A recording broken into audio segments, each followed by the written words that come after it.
That wife of mine. I wish she'd just hurry up and die.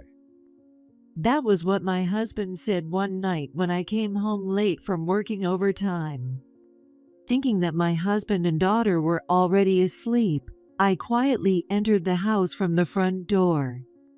But the two of them were still awake, chatting and laughing in the living room. Since they hadn't noticed my return, they spoke loudly enough for me to hear them from the entryway. I wish she'd never come back home for the rest of her life. I had been working hard, believing it was for my family's sake. But at that moment, I wondered what I'd been trying so hard for. My eyes welled up with tears. But their conversation continued. Did they not care when I would come home or where I was at that moment? All I could hear was them bad-mouthing me. Not once did they say something like, "She works so hard for us." Not a single word of appreciation. I felt torn between wanting to listen and not wanting to hear another word. Yet I found myself eavesdropping on their conversation from the living room. But it was as if I was tightening a noose around my own neck. I couldn't understand why I was working overtime, why I was exhausting myself, and why, after coming home, I still had to do all the housework. I had heard before that when people are truly heartbroken, they can no longer cry. Now I realized that was true. I won't forgive this. My name is Lisa, and I'm 45 years old. I live with my husband, David, who is 3 years older than me, and our 17-year-old daughter, Emma. Both my husband and I work to support our family. Right now, especially, Emma is preparing for her college entrance exams, so I've been taking on extra overtime shifts. She wants to go to a private university, which costs more than double what a public one would. On top of our everyday expenses, we needed to save up for her tuition, which constantly put a strain on our finances. Even with that situation, Emma had a bad habit of overspending, which gave me endless headaches. She knew full well that we were working hard to cover her tuition, yet she kept begging David for money and buying whatever she wanted. David, for his part, spoiled her endlessly, giving her an allowance whenever she asked. I often argued with him over this because at this rate, we'd never save enough for tuition.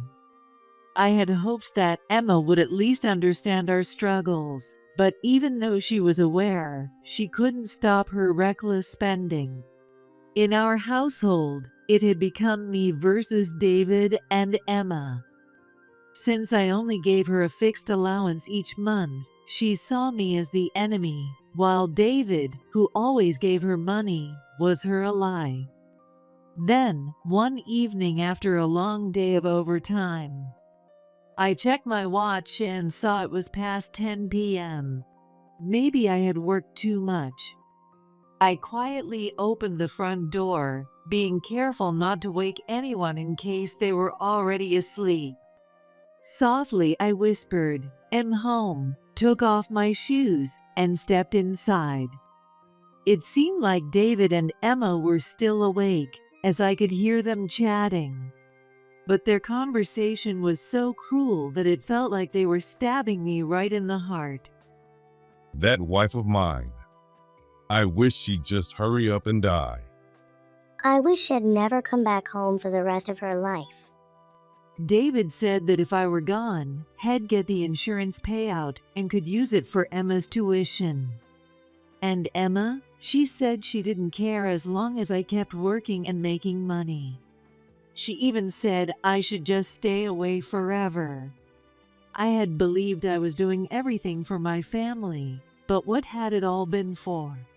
My eyes burned with unshed tears. But David and Emma kept talking. I was torn between wanting to know and not wanting to hear another word, but I continued listening from the hallway. I wish I could remarry May. The moment I heard that unfamiliar name, May, and the word remarry, my whole body tensed. David said her name so casually that it was clear Emma knew who she was. I really like May. I totally support you marrying her, Dad. I had already reached my limit when they talked about insurance money. But now hearing David openly talk about another woman pushed me beyond my breaking point. I had heard that when people are truly heartbroken, they can no longer cry. Now, I realized that was true. Despite all the pain I was feeling, I still wasn't crying. No matter how hard I worked for my family, Emma's spending habits never changed. They were fine with getting an insurance payout when I was gone. They were fine with me never coming home again. And now, to top it off, my husband was cheating on me. Without thinking, I grabbed my coat and walked out the door. At some point, I found myself on a main street. I raised my hand to stop a passing taxi. "It's a bit far," I said, giving the driver my parents' address. An hour later, we reached my childhood neighborhood. I paid the fare and stood in front of my parents' house. I had called them from the taxi, so they were expecting me. A warm light shone from the entryway. Could I explain everything to them properly? As I took a few steps forward, a deep sense of dread settled over me. I felt like I wanted to disappear into some faraway place where no one knew me. But before I could let that feeling consume me, the sliding door creaked open, and my petite mother rushed out and wrapped me in a tight hug. You've been through so much, Lisa. You can stay here for as long as you need. Ah, this warmth. It was my mother's warmth. Finally, tears spilled from my eyes. They fell in big, heavy drops, streaming down my face. Before long, my father stepped outside as well.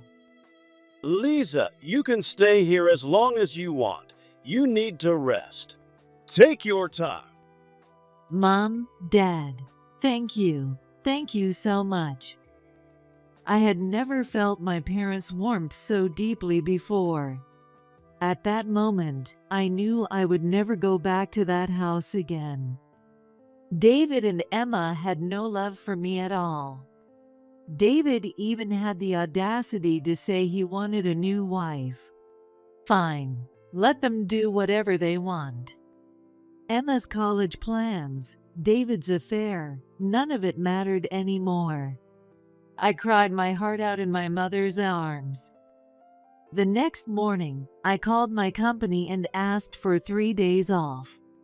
Technically, I could commute from my parents' house, but my eyes were so swollen from crying the night before that even pressing a cold towel against them wasn't helping. More than anything, I needed time to sort out my thoughts. Even though David and Emma were the way they were, I had spent nearly 20 years with them. Of course, I felt a sense of loss. As I lay in bed after making the call, my phone rang again. This time, it was David. Lisa, where the hell are you? And what the hell are you doing?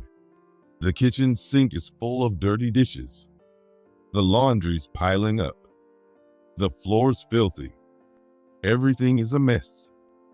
He wasn't worried about me. He was just pissed that the housework wasn't getting done. As long as I took care of the chores, he was fine with wherever I was or what I was doing. But I wasn't their maid, not anymore. David, I have a request. I spoke calmly, making sure not to let my emotions get the better of me. I want a divorce. For real? What a coincidence. I was thinking the same thing. Let's get it done. David said he'd take the day off and told me to meet him at the courthouse at 11. Then he hung up. Not long after, I got another call, this time from my company. Apparently, the CEO of one of our clients urgently needed to talk to me. I jotted down the number on a notepad, tapped on it, and made the call. Then, with my puffy eyes, I went downstairs and told my parents, I'm going to get divorced. Lisa, are you sure this is what you want? My mom looked at me with concern. Yeah, luckily, David agrees, so I'm heading to the courthouse to file the paperwork. Go ahead, Lisa. We respect your decision. Thanks, Dad. I left the house and walked toward the station. It had been a long time since I had taken this route. The house where I had lived with David and Emma was about 10 subway stops away from here. The courthouse was near the same station. I rode the subway, lost in thought, and got off at the 10th stop. The exit I took led directly to the courthouse. It was in the opposite direction of the one I usually used when heading home. The courthouse was strangely bright inside. David, already there, waved at me enthusiastically, way too cheerful for the occasion. Lisa, what a coincidence, huh? I wanted to divorce you, too. You do realize that divorcing me means you won't be getting any insurance money, right? Huh? What was that? Nothing. Let's just get this over with. You can have custody of Emma. Sure. Leave it to me. It struck me how much effort goes into preparing for a wedding months in advance, yet a divorce could be done in an instant. And just like that, we were officially divorced. I reverted to my maiden name. I'll come by tomorrow or the day after to pick up my stuff. I'll return the apartment keys then. Is that okay? Yeah, sure, David said casually, and we both went our separate ways. 2 days later, on the last day of my 3-day leave, I went to the apartment where David and Emma lived.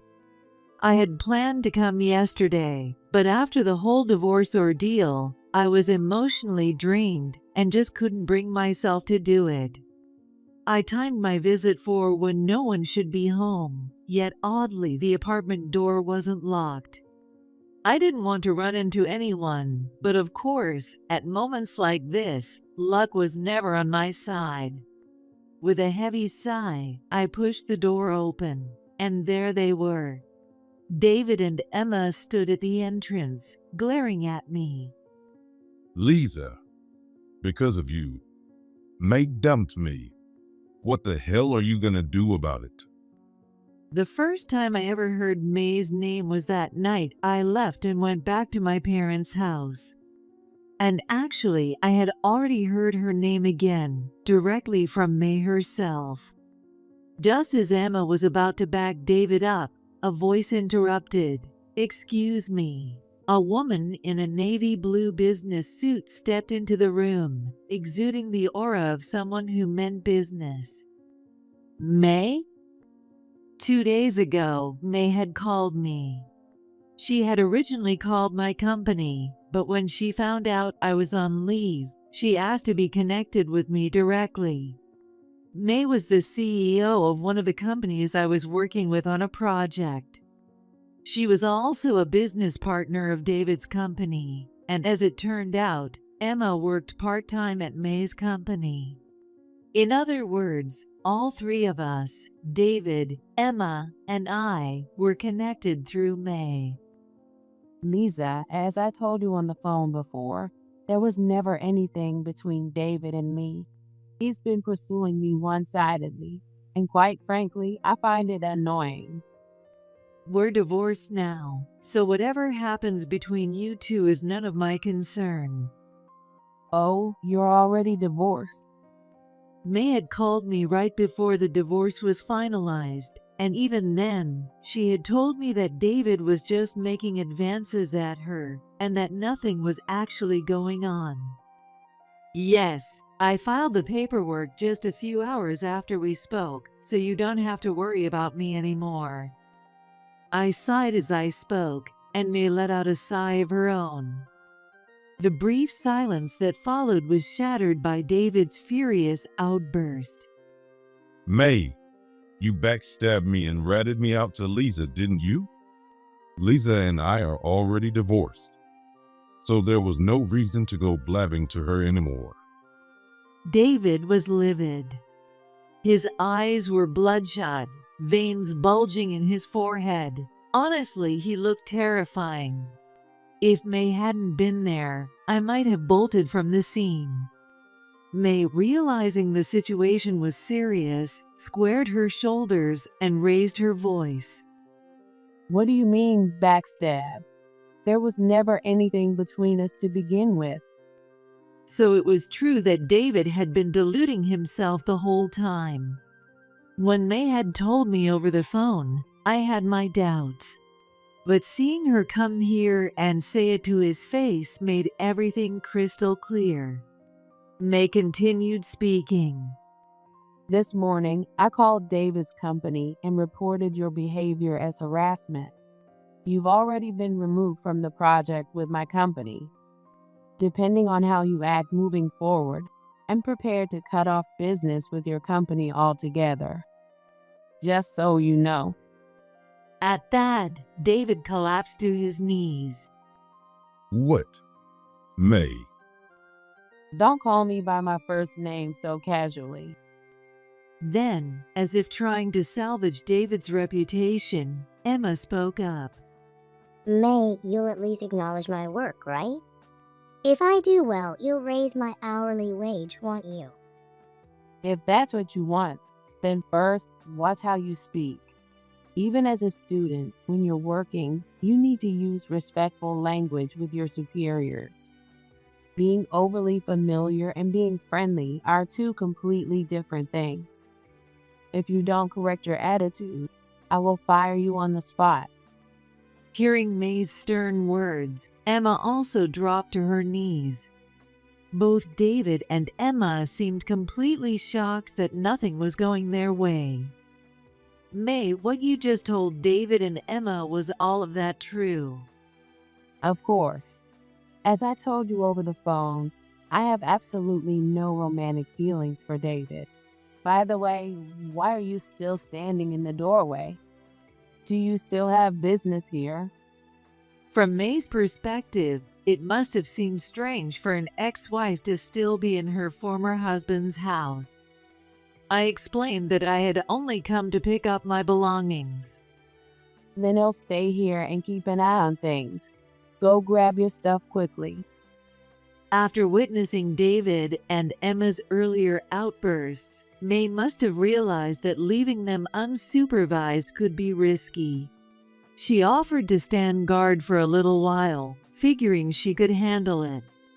Grateful for her offer, I quickly gathered my important belongings from the bedroom and living room, stuffed them into my bag, and rushed back to the entryway. David and Emma were still sitting there in shock, while May stood with her arms crossed, leaning against the shoe cabinet. Thanks for waiting, May. All right, let's go. May had driven to the apartment and offered to drop me off at the station. If you don't mind, could you tell me what happened? On the way, May asked, so I started talking, little by little, about everything that had happened. Of course, I admitted that at one point, I had believed David was having an affair with her. But after our phone conversation and what had happened today, I knew it had all been David's delusion. I also apologized for Emma's behavior. I knew she worked part-time at May's company, but I had no idea she had been so disrespectful to her boss. You don't have to apologize so much, Lisa. May's tone wasn't scolding. It was more like she was gently reassuring me. I'm single, so I don't really understand marriage or kids. But if you weren't happy being around those two, then staying with them was just a waste of time. She had a point. I had spent years sacrificing my own happiness for my husband and daughter, only for them to talk behind my back about how my life insurance could cover tuition, or how they'd rather I never come home. No wonder I wanted to just give up. You're an interesting person, May. Oh, you think so? Well, since we've met, let's exchange numbers. May dropped me off at the station saying, "Call me if anything happens," before driving off. A few weeks passed. Right after the divorce, I had been in a bit of a daze. But living at my parents' house, not having to worry about chores, and no longer staying late at work had gradually brought life back to my face. I'm so glad, Lisa. You finally look like yourself again. My mom said this as I finished my homemade breakfast. She even packed me a lunch before I left the house. My commute was now twice as long as before, an hour from my parents' house instead of 30 minutes from my old apartment. But not having to cook made life much easier. Since then, I hadn't seen May. Every time I tried calling, she didn't pick up. She was probably busy. Maybe I'd have better luck reaching her on the weekend. With that thought, I headed home. But when I got there, I was greeted by an unexpected sight. David and Emma were waiting for me. And before I could ask why they were there, they spoke in unison. "Please, come back home." I decided to hear them out one by one. First, David. Even though May had clearly rejected him, he had continued obsessively clinging to her. May is my woman. What's wrong with me sticking around her? That was his reasoning. If May were here right now, she'd probably strike him with lightning. Where was he even getting the idea that she was his woman? It was all in his head. To May, he was nothing but a nuisance. Honestly, I almost felt bad for how deluded he was. But then, because of May's scheme, I was removed from my project. And after that, I got demoted at work. I had already known from May that he had been taken off the project, but I hadn't heard about his demotion.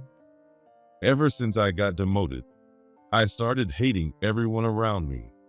All these guys bragging about their new marriages, grinning like idiots when they got praised at work. I couldn't stand them. So I got back at every single one of them. Got back at them? That almost made it sound impressive. But in reality, wasn't that just workplace harassment? And then, his next words left me speechless. And because of that, I got fired. Fired? Companies don't just fire employees on a whim. Unless a company is struggling financially, which David's wasn't, getting fired meant he must have gone way over the line. He must have taken his harassment too far. May dumped me. My company abandoned me. Lisa, you're the only one I have left. Please, let's get back together. Did he think I was some kind of last resort safety net? Well, at least I understood his situation now. Next, I turned to Emma. "Emma, why are you here?" My tone was sharper than usual. I could already tell from her expression that she had messed up. Whenever Emma was about to admit something bad, her eyes darted side to side. Right now, she was doing exactly that. Oh, Mom. I called May Mom at work and my bosses got mad at me. Of course, they did.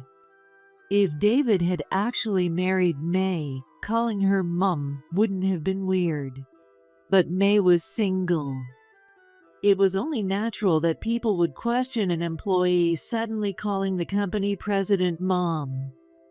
And I followed May around asking if I could call her Mom. Naturally, May refused, and since Emma had been neglecting her actual work to chase after May, she had been fired as well. It also turned out that Emma had been going around school bragging about getting a rich new mom, only for everyone to find out it was a lie. As a result, her friends started distancing themselves from her. Because of that, she was struggling to focus on her studies, and her chances of getting into her first choice college had been rock bottom. And lastly, since David was now unemployed, even if she did get accepted, there was no way to pay for tuition. I took a step back and looked at the two of them in turn. What they did to May was essentially the same thing. David had clung to her, screaming, "She's my woman." Emma had done the same, yelling, "She's my mom," and both of them had been fired for it. It made me realize just how powerful genetics could be. Please, Lisa, give me another chance. Mom, I'm begging you. Come back. Let's live together again. David and Emma both bowed their heads to me at the same time. But I knew the truth. They didn't actually want me. They just needed me as their maid and as their wallet. Sorry, but I don't see myself going back to you two. Why not? David immediately snapped back. "Am not a maid. Am not a wallet. Am a person with my own will. And right now, my will isn't directed at you two. I want to put myself first for once."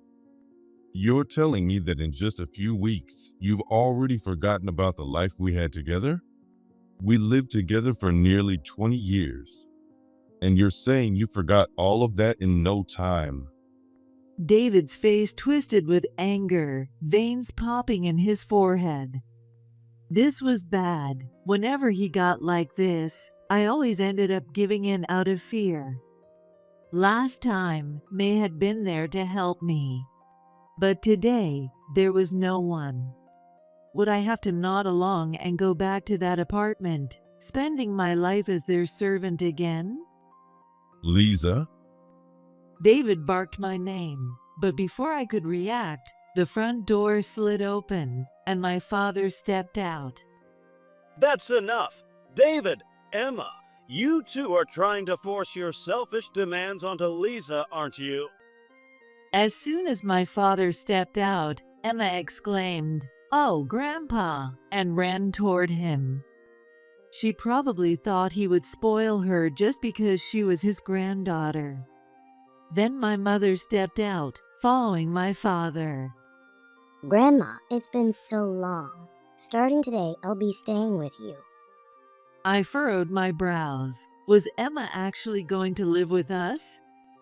She was still my daughter, and it wasn't like I didn't love her, but she was so much like David that sometimes she honestly scared me. I had always told myself that as her mother, I had to stay strong.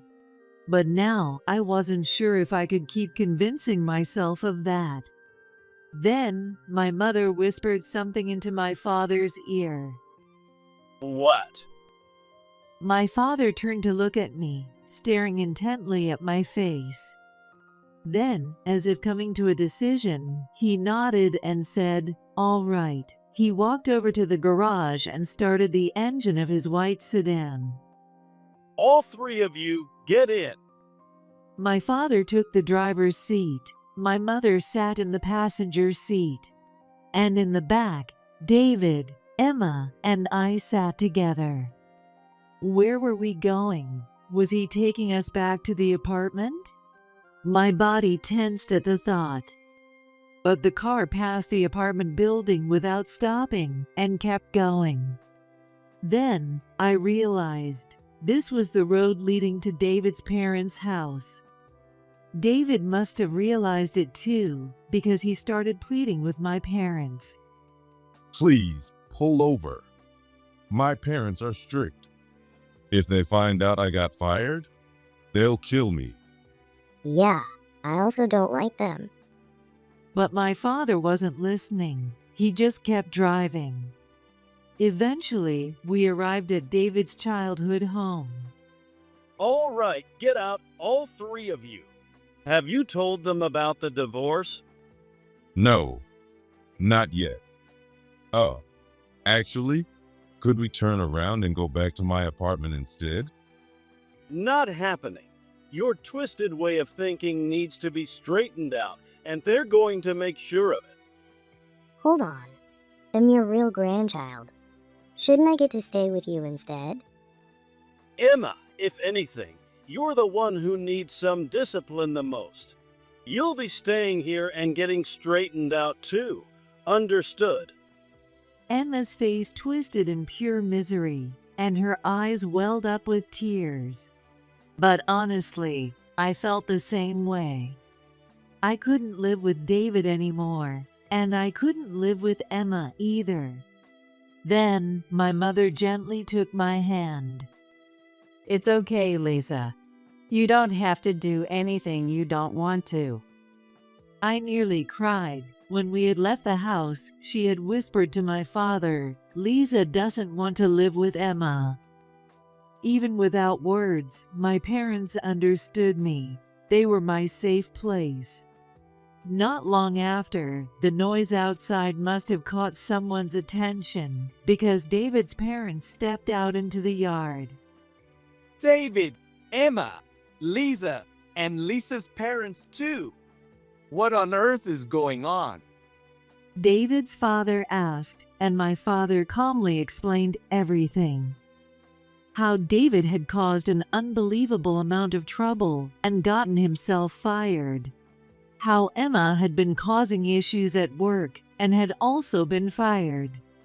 And how Emma had even ruined her relationships at school, which was now affecting her college entrance exams. You mean you got divorced? Why didn't you tell us anything? I've always told you to handle things properly. David's father had always been a strict man. That was exactly why Emma wanted to stay with my parents, and why David would rather beg me to take him back than deal with his own family. Lisa, I'm sorry. As David's father, I deeply regret everything you had to go through. No, I should be the one apologizing. I apologized deeply to both of David's parents. I had never disliked them, and that was why, despite everything, I felt a little sad saying goodbye. Mom, are you really leaving me? As I got into my parents' car, Emma shouted, "Yes, you'll be staying with your grandparents and focusing on your studies." That was all I said before turning my back on David and Emma, getting into the back seat of the white sedan. Soon, the car pulled away. Not long after, May managed to carve out some time from her busy schedule to meet with me. We arranged to meet at a cafe located midway between our offices. I ordered a royal milk tea and a strawberry shortcake, while May got a cafe latte and a fruit tart. We carried our trays to a table and sat down. "I heard that David and Emma caused you a lot of trouble. I'm so sorry." That was the first thing I said to May. Oh, Lisa, this isn't your fault. Think of today as just a casual meetup with a friend. I do have something to update you on, but let's not dwell too much on David and Emma, okay? That makes me feel a lot better. Thank you. We peeled the plastic wrap off our cakes and took a bite. The sweetness seeped into my tired brain, bringing a sense of relief. First, about David. He got a job at a small company thanks to his parents' connections. It's close to their house, but since it's such a tiny company, there's no chance of him climbing the corporate ladder. I could already picture him working with zero motivation. David had always wanted to advance in his career. At his last job, before he was fired, he had a decent title. That said, I never really knew how well he was actually performing at work. He never brought his work home, so I had never even heard him complain about it. When I told May this, she gave me a thoughtful look, as if digging through distant memories. He wasn't particularly good or bad at his job. If he got promoted, people would say, "Oh, good for him." If he didn't, they just think, "Yeah, that makes sense." So, basically, he was just an average employee. Then why did he start thinking of you as his woman? I think it was because I defended him during a joint meeting. That's literally the only time we had any real interaction. So, because David thought you were his, and he assumed he would eventually marry you, Emma started calling you Mom? That sounds about right. I've never seen a father and daughter so deeply lost in their own delusions before. Lisa, I don't know how you put up with them for so long. Since she asked, I decided to be honest with her. David and I were strangers to begin with. Once we divorced, that was it. I don't regret leaving him, but with Emma, I keep wondering if I could have done more for her. Emma didn't get into her first choice college after graduating high school, but she did get accepted into her second choice university, which was near David's parents' house, so she started commuting there. Her grandparents are pretty strict, aren't they? Yeah, very. Then they, along with society, will be the ones to shape her future. Don't be so hard on yourself. If you ever feel like seeing her, you can visit whenever you want. May's words were comforting. I didn't have to force myself. I didn't have to rush. With that realization, I felt a deep sense of peace as I enjoyed my tea with May. Not long after that, the project May and I had been working on turned out to be a huge success. I had never been on a leadership track before, but because of this project's success, I was suddenly on the fast track to a promotion. I'm not sure I'm cut out for this, I admitted over the phone, my voice tinged with uncertainty, but May immediately reassured me. You'll be fine, Lisa. You're meticulous in your work, and you're easy to collaborate with. Have more confidence in yourself. David and Emma had brought May into my life in the most bizarre way, but now we had become real friends. I wanted to cherish this connection and continue building a fulfilling life, both in my career and personal life.